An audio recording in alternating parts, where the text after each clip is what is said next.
It's 5:05 and welcome into a Thursday edition of the Carolina Journal News Hour. News Talk 1110 99.3 WBT. I'm Nick Craig. Good morning to you.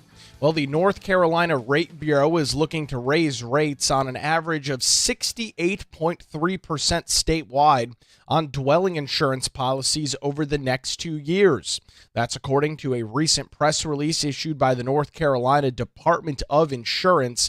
I'll also note that the North Carolina Rate Bureau is not an official entity with North Carolina government. However, it does represent insurance companies in the state and is not part of the Department of Insurance. The Rate Bureau filed the proposed increase with the Department of Insurance back on October the 30th. Now, before we get any deeper into this story, dwelling insurance is different from homeowners insurance. Dwelling policies are primarily offered to non-owner occupied residents of no more than 4 units. That includes rental properties, vacation homes, investment properties, as well as other properties that are not described as an individual property owner's primary residence.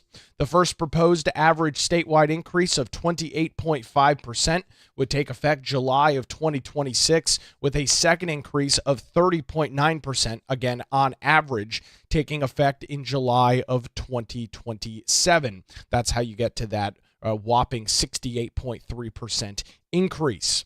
The proposed changes are averages and will vary by territory.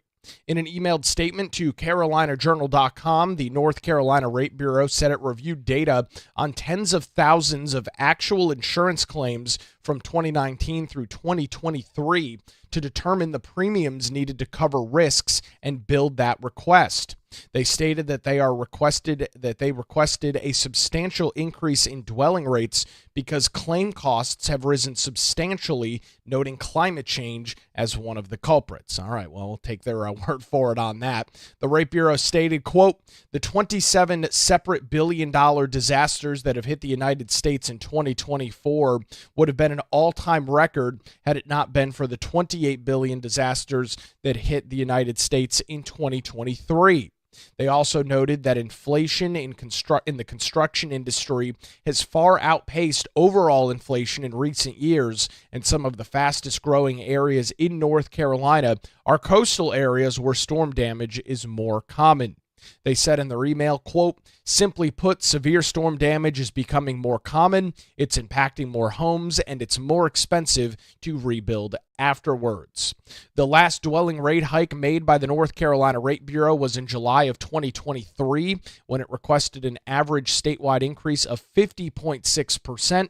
The North Carolina Department of Insurance reached an agreement with the Rate Bureau in May of 2024, where the average was only 8%, so a huge decrease from what they were initially requesting. This will kick off a process that we talked about with the department, the head of the Department of Insurance, Mike Causey, just a couple of weeks ago. That process, you can find out more details on it by visiting our website this morning, CarolinaJournal.com. That headline story, NC Rate Bureau requests 68+% increase in dwelling insurance.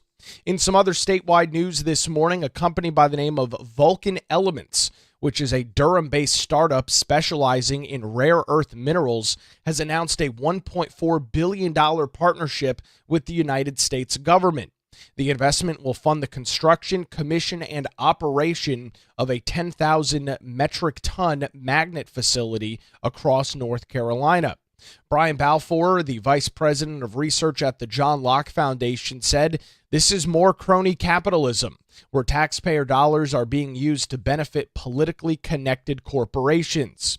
Government should not be involved in investing in businesses such as practical resemblance of central planning. Business investment should be made by voluntary investors in the private sector. Vulcan Elements, in partnership with Re-Element Technologies, will scale its 100% vertical integrated domestic magnet supply chain, which is already in operation, to produce a new more than 10,000 tons of magnets annually, with a focus on recycling end-of-life magnets as well as electronic waste, according to a press release. The expansion of production capability will be funded in part by a $620 million loan from the United States Department of War's Office of Strategic Capital, as well as a $50 million investment from the U.S. Department of Commerce under the CHIPS and Science Act.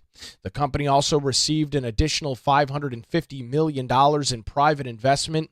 Funding from the various loans does come from the One Big Beautiful Bill Act, which was passed by Congress and signed into law by President Donald Trump earlier this year. Howard Lutnick, the U.S. Secretary of Commerce, in a press release said, quote, "Our investment in Vulcan Elements will accelerate U.S. production of rare earth magnets for American manufacturers. We are laser focused on bringing critical minerals and rare earth manufacturing back home, ensuring that America's supply chain is strong, is secure, and perfectly reliable. The expansion of ReElement's recycling and processing capabilities is being funded by that $80 million loan from the office from OSC, that is the U.S. Department of War's Office of Strategic Capital, which a private investment will match. The U.S. Department of Commerce will receive $50 million worth of equity in Vulcan for their investment as well. Vulcan and ReElement collaborated to manage the entire magnet chain supply from start to finish. ReElement processes end-of-life magnets, electronic waste, and mined concentrates into highly pure rare earth oxides. Vulcan, the company based in Durham, then converts these oxides into high-purity rare earth metals and manufactures finished rare earth magnets. Vulcan's products have been independently validated to meet the highest performance standards, and its magnets are already in use across critical defense and technology sectors in North Carolina. Mark Jensen, who is the CEO of ReElement's Technology, said in a recent press release, quote, "ReElement Technologies and Vulcan Elements are natural partners. Our capabilities are innovative and proven. Our teams draw on the best talent across government and industry, and our companies already have a deep record of principle-based collaboration. With the support of the United States government, we are positioned to become a solution that secures America's fundamental supply chain. The partnership between Vulcan and ReElement has created a U.S. supply chain that delivers end-to-end with speed, certainty, and scale for customers, providing security and resilience, according to a press release from the companies." Jason Malson, who is the CEO of Vulcan Elements, also in a press release said, quote, "As a former Navy officer, I am honored by the trust that the American government and American people have placed in Vulcan Elements. Now more than ever, we remain focused on execution and performance so that we can deliver a compatibility that the nation urgently needs. Vulcan Elements and ReElement's Technology already have a record of strong collaboration, and I look forward to continuing to work together as we move forward into this next phase of our partnership. Vulcan is engaged in discussions with OSC and the Department of Commerce's CHIPS Program Office to finalize all of the requirements to receive those grants. ReElement Technologies is a U.S. refiner of rare earth and critical minerals that transforms, so as we talked about, some of those end-of-life magnets, electronic waste, and some of those concentrates into highly pure separated rare earth oxides. Then Vulcan Elements, based in Durham, comes in on the backside and continues the manufacturing process of that, getting those into a final product. You can read some additional details on this announcement of this Durham-based rare earth startup receiving some of this money and their partnership with ReElement. Those details available over at our website this morning, CarolinaJournal.com, with the headline story, "Durham Rare Earth Startup Receives $1.4 billion in federal investments." We will continue to track the progress and details of this on CarolinaJournal.com. It's now 5:15 on the Carolina Journal News Hour. News Talk 1110, 99.3 WBT. We'll head on over to the traffic center on a Thursday morning commute. Get a look at the roadways with the great, the legendary, Boomer Von Cannon. Maybe one day, but not now. Okay? Not now, Maybe Dick. tomorrow, right? It's Friday. Yeah, I don't know. Oh, I don't know it'll be that soon. It's going to take a long time to reach that, man. But thank you so much.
It's 521. Welcome back to the Carolina Journal News Hour. News Talk 1110, 99.3 WBT. I'm Nick Craig. Good morning to you. Well, business does continue to boom across the state of North Carolina, whether it's CNBC ranking North Carolina the #1 state for business a couple of times in the past few years, many other surveys causing an explosion in business growth and population growth across the Tar Heel state. Democrat Governor Josh Stein and Republican Labor Commissioner Luke Farley were recently on an international trip to promote North Carolina's growing economy. To walk us through some of those details this morning, Teresa Opeka, CarolinaJournal.com, joins us on the News Hour. Teresa, where were Farley and Stein earlier this month? Yes, Nick, thanks for having me. So they were in Japan and also Taiwan, promoting the state and why the state is a great place to do business. Governor Stein was in Asia first.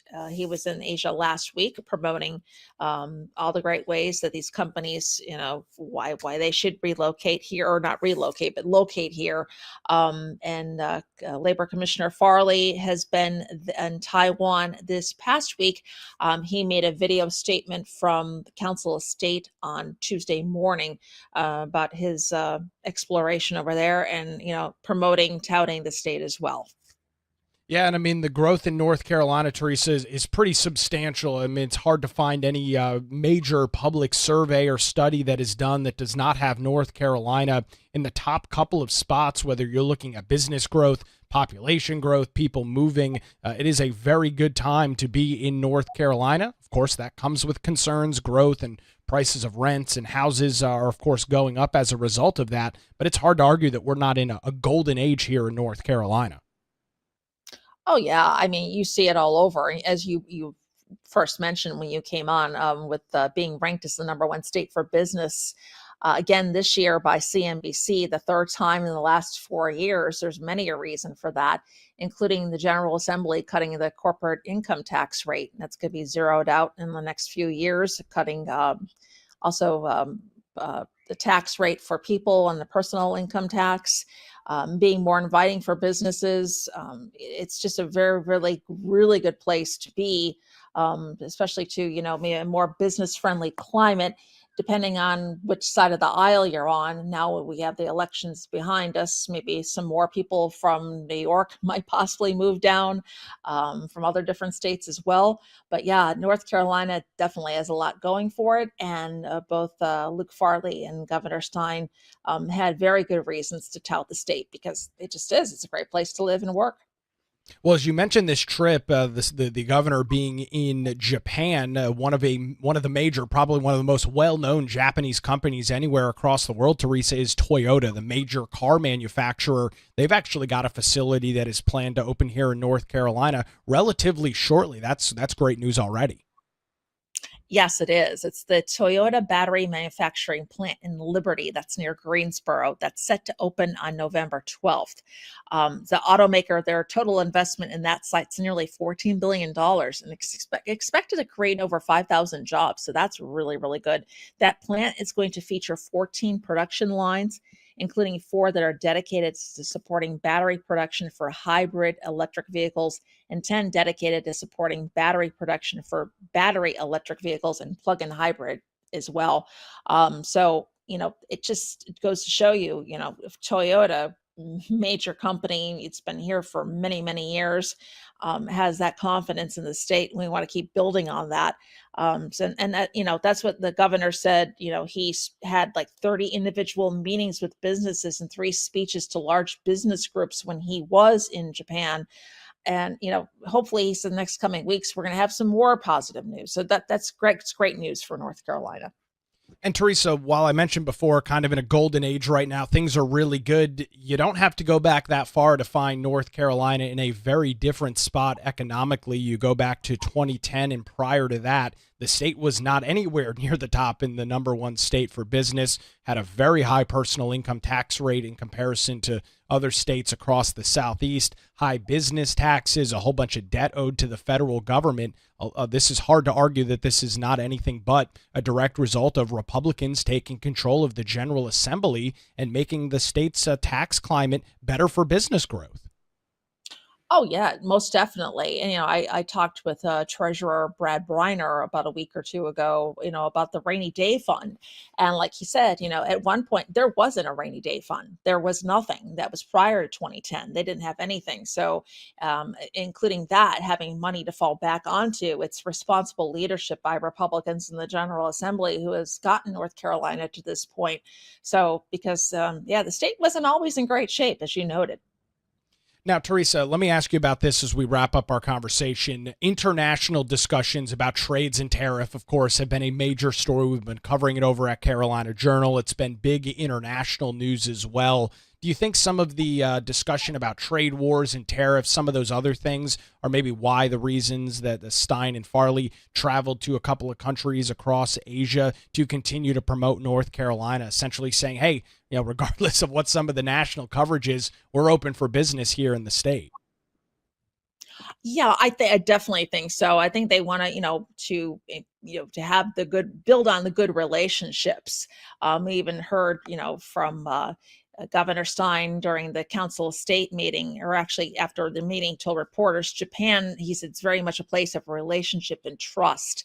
And a lot of companies have existing locations that are considering expanding into the state. So why not go over there and expand on that trust? And say, hey, we're open for business. We've got really good climate here, business climate. It's a great place with great workers, with great skill levels, and to keep building on that. Luke Farley said he made sure to let them know over there, North Carolina, as he said, it's open for business, the number one state in the country, and also number two in workplace safety. So I think they wanted to build on that relationship of trust. And despite the headlines going on about tariffs and all the back and forth about it, saying, come here because we're going to treat you right. It's a great place to have employees come here and work and come here and live and play. It's a great state. Teresa, you've got some additional quotes and coverage on these international trips. Where can folks go and get those details? Sure, they can head on over to carolinajournal.com. Teresa Opeka joins us this morning on the Carolina Journal News Hour, where it's now 5:28, News Talk 1110, 99.3 WBT. We'll head back to the traffic center on your Thursday morning commute. Get a look at the roadways with Boomer Von Cannon. Hey, thank you, Nick. I know this.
It's 5:35. Welcome back to the Carolina Journal News Hour. News Talk 1110, 99.3 WBT. Well, the federal government shutdown does continue this morning, and there are some concerns across individuals traveling via air over the next couple of days, as we're learning information from DOT Secretary Sean Duffy that reduction in air travel will be made at 40 high-volume airports around the country on Friday if the government shutdown does not end.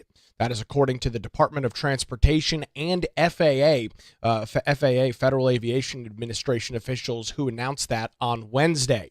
The ongoing gridlock, which just broke the 35-day record for the longest shutdown, has already caused some halts and delays on flights going into major airports as they struggle with staffing shortages of air traffic controllers. FAA Administrator Brian Bedford said his agency, quote, can't ignore the problem that the shortages have been causing during a Wednesday press conference.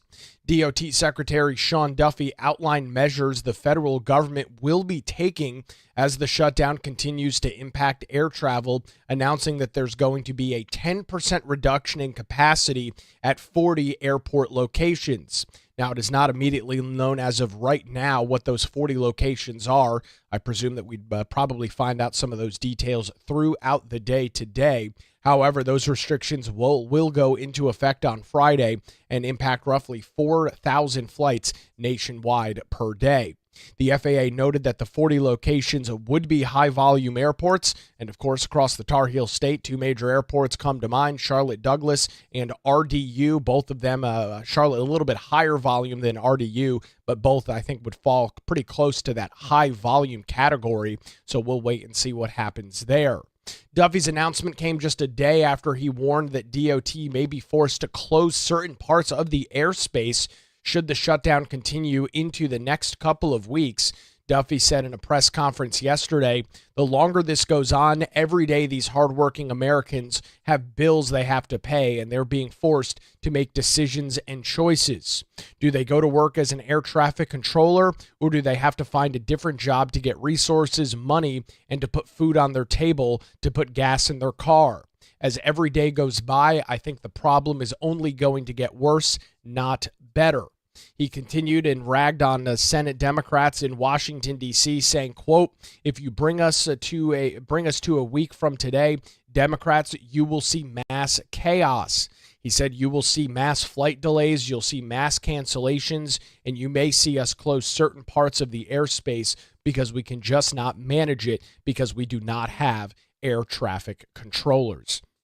And so while there have already been some delays and congestion issues at some major airports, including some at Charlotte Douglas and RDU, this is going to be an interesting process to watch fold out if the Senate does not come to some sort of agreement today on passing the clean continuing resolution proposed by Republicans. We will keep an eye on what those 40 airport locations are and some of the impacts here across North Carolina and the rest of the country. We'll watch that throughout the day and have the latest as we learn it coming up for you tomorrow morning right here on the Carolina Journal News Hour, where it's now 5:39, News Talk 1110, 99.3 WBT. Over the last couple of years in North Carolina, there's been some pretty big fights over insurance rates for homeowners, vehicle owners, and various property owners across the Tar Heel State. This morning, we are turning our attention to dwelling insurance and a major hike that is being asked for by the North Carolina Rate Bureau. To walk us through some of those details this morning, Teresa Opeka, CarolinaJournal.com, joins us on the News Hour. Teresa, I guess right off the top here, we should probably go through the difference between dwelling insurance and traditional homeowners insurance. Those are not the same, correct? Correct. Good morning, Nick. Thanks for having me. So dwelling insurance is different because dwelling policies are primarily for non-owner occupied residences of no more than 4 units. That includes rental properties, vacation homes, investment properties, and other properties that are not the property owner's primary residence, as opposed to, regular homeowners insurance. And as I mentioned at the open there, Teresa, this is a kind of a growing trend that we've seen over the last couple of years. I remember a story that we talked about even earlier this year with the Rate Bureau looking in some coastal counties of raising homeowners insurance by 99%. This has been a big time issue for the Rate Bureau, which is also probably important to note, not an official entity within the state of North Carolina, even though its name is the NC Rate Bureau. Right, right. So the NC Rate Bureau, they represent all the different insurance companies in the state. They're not part of the North Carolina Department of Insurance. Like, as you said, they're not related in any way, shape, or fashion for that. So what they are looking for is to raise rates on dwelling policies by an average of 68.3% statewide over the next 2 years. That's a really big hike, not as big as 99%, but that's pretty substantial. Department of Insurance issued a press release earlier this week with that announcement. And that first proposed statewide increase of 28.5%, again, that's on average, all depends where you are in the state, how that would work. That would take effect July 1st, 2026. The second increase of average 30.9% would take effect on July 1st, 2027. Again, those proposed changes are averages. They vary by territory. And, did get a statement from the Rate Bureau who said they reviewed data on tens of thousands of actual insurance claims from 2019 through 2023 to determine the premiums needed to cover risks and bill the request. And the reason they requested the substantial increase is because claim costs have risen substantially.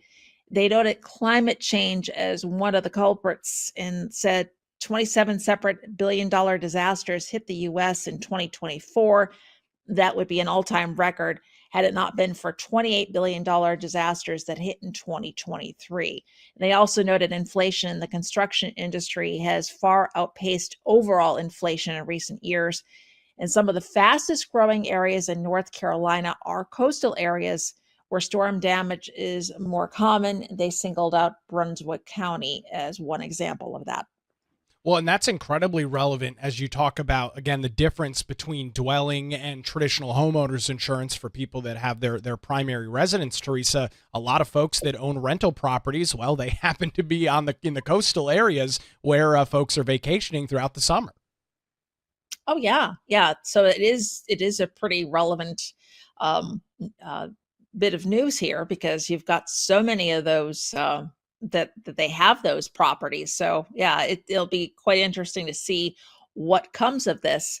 The Rate Bureau says, simply put, severe storm damage is becoming more common. So it's becoming more expensive to rebuild.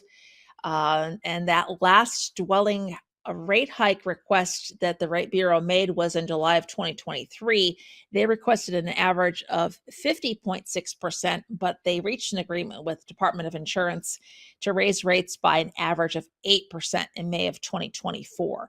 So it's everything's going up, right? Including this, but it just seems like they want to really, really increase rates, not by a few percentage points, but by quite a bit.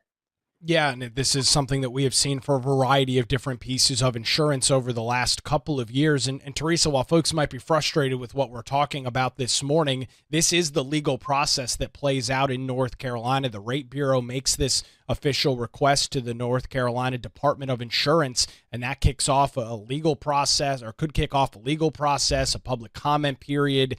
This is something that typically can take a couple of months as Mike Causey, the Commissioner of Insurance, goes back and forth with the Rate Bureau.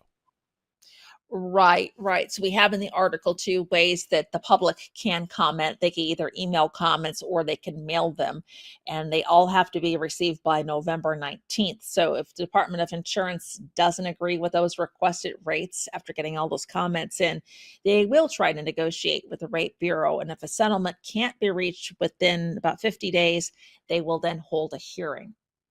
Yes, and we will watch and see if that court proceeding gets to that point, as I'm sure frustration is growing. And Teresa, I just want to end on this. We talk about this dwelling insurance. One of the big discussions across the state tends to be a bigger issue in areas that are seeing significant growth is the expense in rent for whether you're talking about an apartment or renting a house from somebody that owns it, that you can imagine that if the dwelling insurance goes up for the property owners on this, they're going to pass those costs right along to their renters.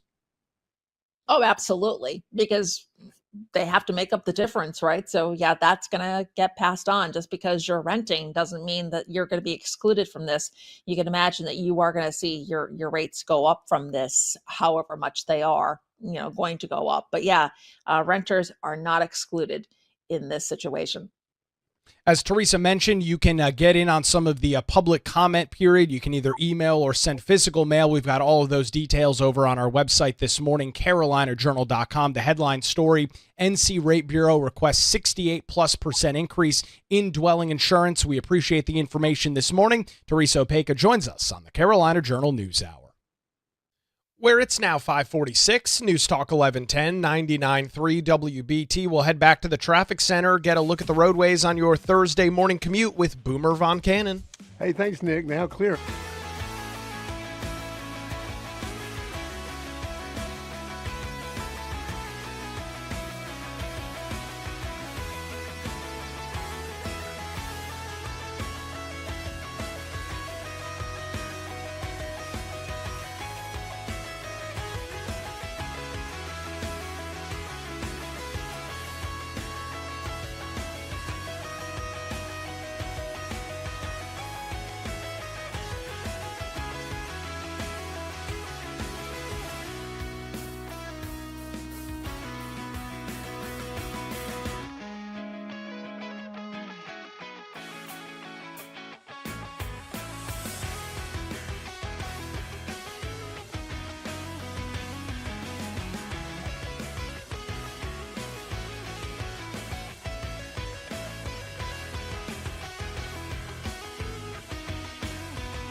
It's 5:52. Good morning again. Welcome back to the Carolina Journal News Hour. News Talk 1110, 99.3 WBT. Well, coming up here in the next couple of weeks, nothing says joy like a kid getting a new bike for Christmas. That means that it's time for Hancock's Bikes for Kids. Please consider bringing a new bike to WBT on Friday, December 5th. Put that on your calendar, Friday, December 5th from 5 to 9 p.m. The WBT team will be there to thank you for your generous donation as the 32nd annual WBT Hancock Bikes for Kids, benefiting Kids First of the Carolinas, takes place. It's presented by Garage Door Doctor, Friday, December 5th, 5 to 9 p.m. You can visit WBT.com this morning for additional details. It's now 5:33 on the Carolina Journal News Hour, taking a look at some other statewide news this morning. A company in Durham known as Vulcan Elements, which is a startup that specializes in rare earth minerals, has recently announced a $1.4 billion partnership with the United States government. That investment will fund the construction, commission, and operation of a 10,000 metric ton magnet facility that is going to be in operation. Vulcan Elements, which, as I noted, is just based in Durham, is partnering with Re-Element Technologies. Those two companies together will scale its 100% vertically integrated domestic magnet supply chain, which is already in operation to produce that 10,000 tons of magnets annually, with a focus on recycling end-of-life magnets as well as other portions of electronic waste. The expansion of the production capability will be funded in part by a $620 million loan from the U.S. Department of War's Office of Strategic Capital, that's OSC, as well as a $50 million investment from the United States Department of Commerce that is coming under the CHIPS and Science Act. The company will also receive an additional $550 million in private investment for this expansion. Funding for these OSC loans does come from the One Big Beautiful Bill Act, which was passed by Congress and signed into law by President Donald Trump earlier this year.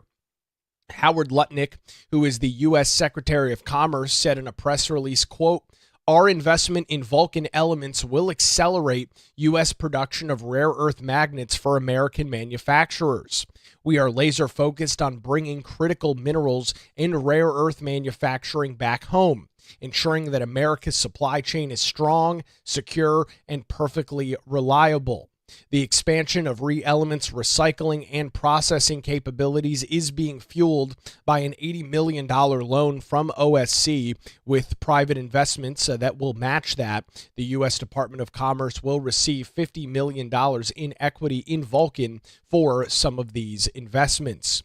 Vulcan and Re-Element will collaborate to manage the entire magnetic supply chain from start to finish. Re-Element, which is the company not based in North Carolina, will process end-of-life magnets, electronic waste, and mined concentrates into high-purity rare earth oxides. Then Vulcan, who is based in Durham, will convert these oxides into high-purity rare earth metals and manufactures finished rare earth magnets.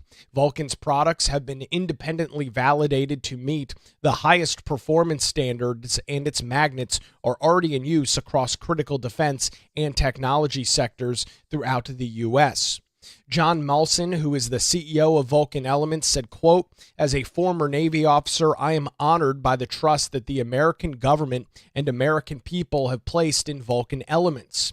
Now more than ever, we remain focused on the execution and performance so that we can deliver a compatibility that the nation urgently needs. Vulcan Elements and Re-Elements Technologies already have a record of strong collaboration, and I look forward to continuing to work together as we move forward into this next phase of our partnership." However, not everybody is in favor. Brian Balfour, the vice president of research at the John Locke Foundation, says that this is just more crony capitalism, where taxpayer dollars are being used to benefit politically connected corporations. He told the Carolina Journal, quote, "Government should not be involved in investing in businesses such as a practice resembles central planning. Business investment should be made by voluntary investors in the private sector." You can read some additional details on this partnership and some of these major investments from the United States government this morning by visiting our website, carolinajournal.com. The headline story there, Durham rare earth startup receives $1.4 billion in federal investments. Again, those details at carolinajournal.com. Well, that's going to do it for a Thursday edition of the Carolina Journal News Hour. WBT News is next, followed by Good Morning BT. We're back with you tomorrow morning, 5 to 6, right here on News Talk 1110 and 99.3 WBT.